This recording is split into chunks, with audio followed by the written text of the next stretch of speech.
like, you know, Chris Bowen said yesterday, I think, he was asked, well, what do you say to really angry retirees about, you know, they're losing a tax refund when they don't pay any tax? And he said, well, you know, they can feel free to vote Liberal if they want to. And that becomes, you know, Morrison saying... Oops. Margo seems to have left us. Hold on a tick. Arrogance. Oh, there she is. That's all picked up by Phil Curry and Barry Cassidy and all the rest of it. And some non-story becomes some crap. So, I mean, you know, I just think the mainstream media is still in that inside game, you know, but they haven't got a clue what's happening on the ground.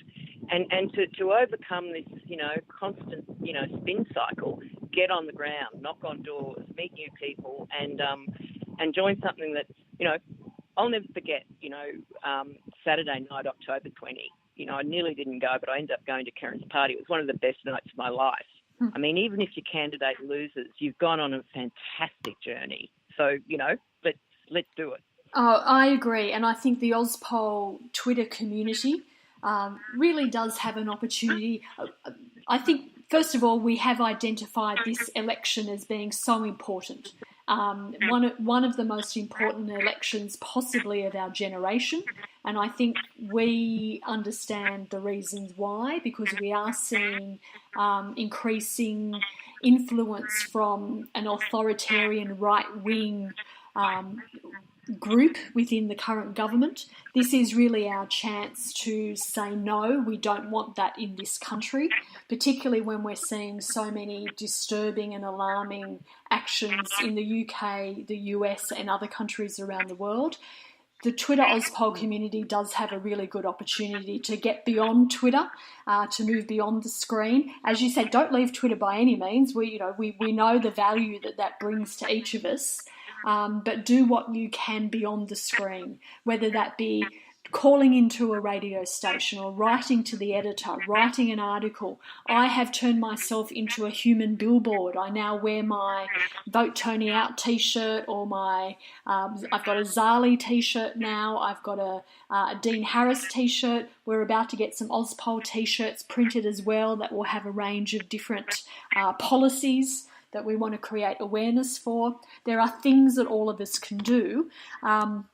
But I do want to talk more about the media and how they're managing this very challenging political environment, because I agree with you this morning, and I've tweeted about this a few times because I've been so frustrated about it.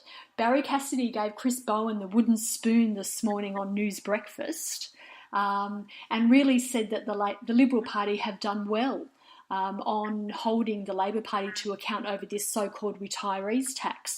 Now, any of us that, of course, know the details behind it, understand that it's really been a scare campaign that the media has allowed the Liberal Party to get away with, and the media is allowing the Liberal Party to run that narrative when there's so many other things that want to be talked about. There would have been a lot of people in that room that I was with on Get Up on Wednesday night. First of all, a lot of those people are politically active for the first time. Secondly, I think a lot of them would have been, will be impacted by Labor's decision on that retiree tax. How that's affecting them, they still seem quite keen to get rid of the Liberal Party.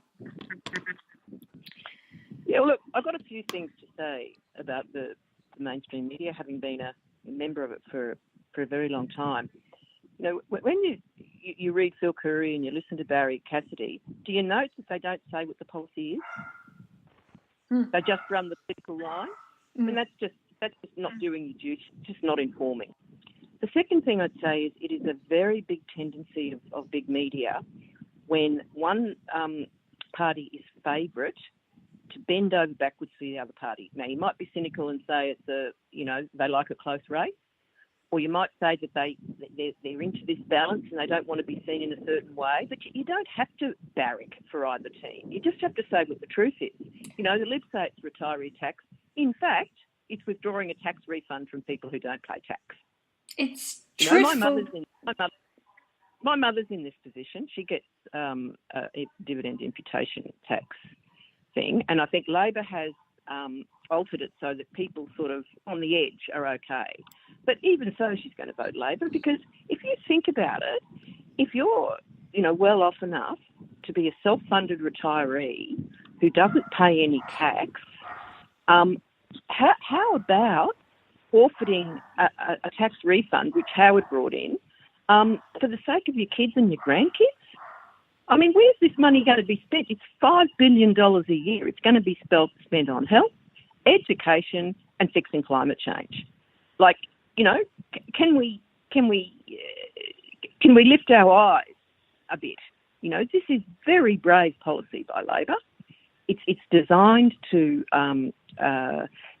promote more income equality, and to fund infrastructure, health and education, and work on climate change.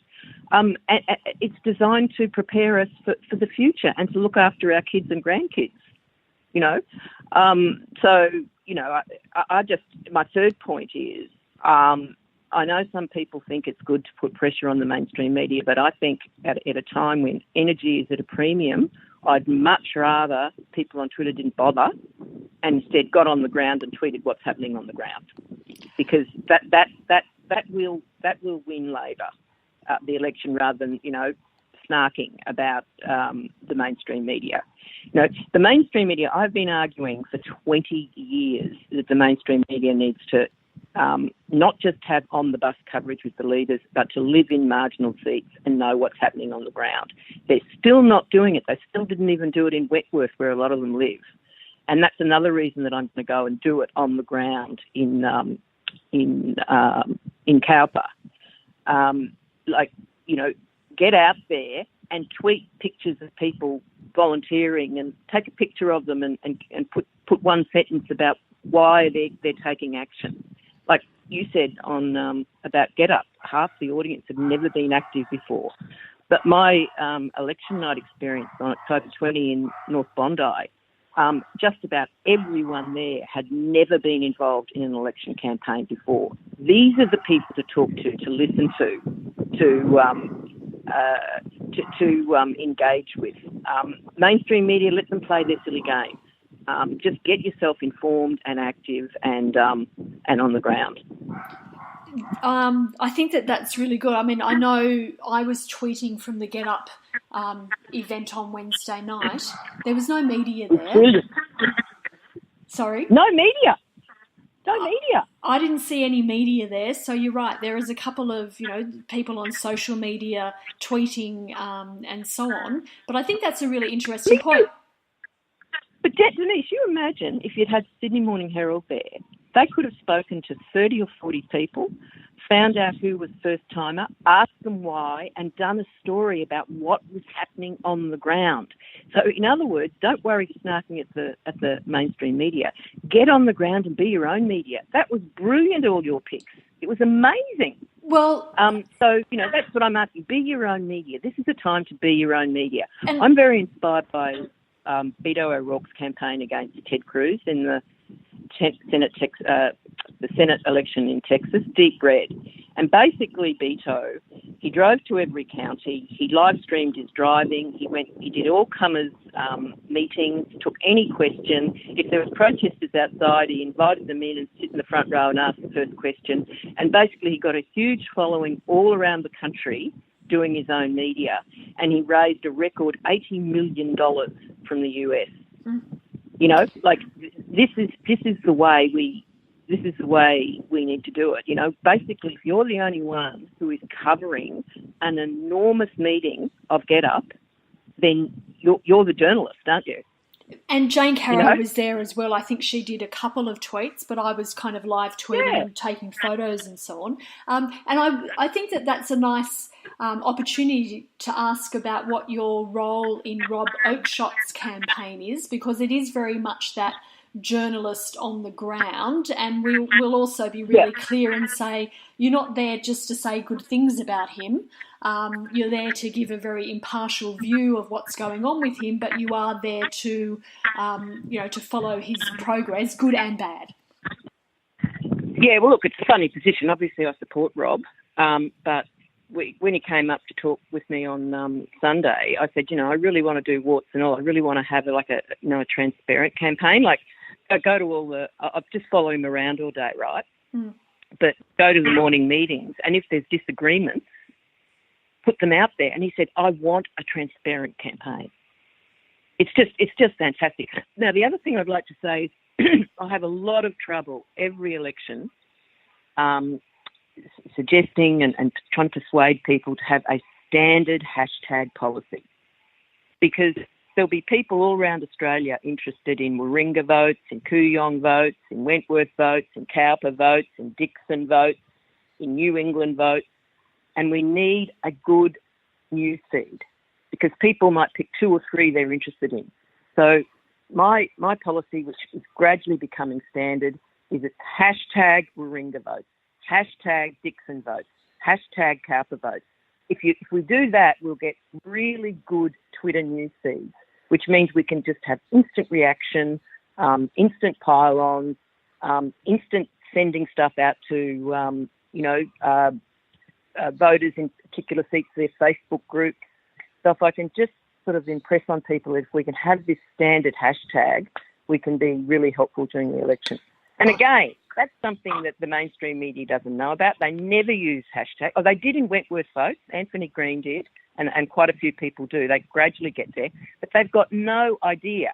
So you have all these poor people on Twitter having to, tweet mainstream media stuff with the right hashtag. They don't know. They don't know what's going on. They're in their own world, and it's up to us to make our world and make work for the election. I think that's a really good point. I'm actually going to the Twitter AusVotes launch on Wednesday night at Twitter HQ, or as Mecca, as I call it. So I'll certainly, make some suggestions there also.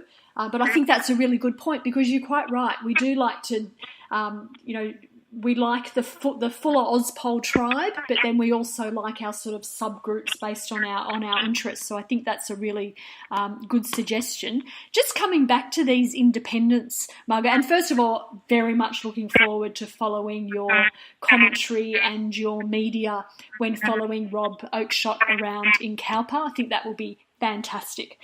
Wanted to come back and just talk to you, and it probably is touching on this rise of the independents and the moderate flank that the Liberal Party is leaving exposed.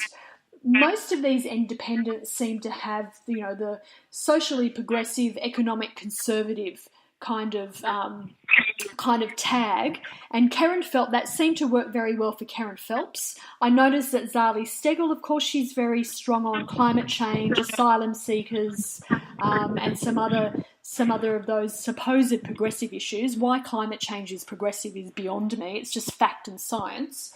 But then again, she's anti Labor's negative gearing policy. She's anti their imputation policy. I was going to say retirees tax, but I can't say that. What is this? I mean, how do you think that sort of strategy works? I mean, to me, the socially progressive, economic conservative, it kind of cancels each other out.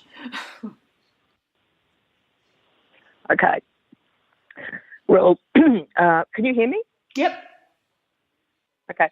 Look, the bottom line here is that in Wentworth and Warringah and Kooyong, we are talking very safe, rich, Liberal seats. Okay? Mm-hmm. But Labor cannot win those seats. So it's a question of compromise, isn't it? It's a question of, can you get something you want or nothing? Now, people have said, tweeted me and said, I like the Aboriginal independent candidate in Warringah. And I say, well, sure, vote for her and put Zali second. Zali's actually pretty good on refugees and she's good on Aboriginal affairs. What you're going to get with these people is you're going to get economically dry, which, a lot of us have a lot of problems with, and you're going to get socially progressive and you're going to get environmentally green. Now, what would you prefer? And this is how, particularly climate change, where we've got to get out of this hole. So So what I say is, what happened in Karen Phelps' seat in Wentworth is there was a big campaign which I was involved in of strategic voting.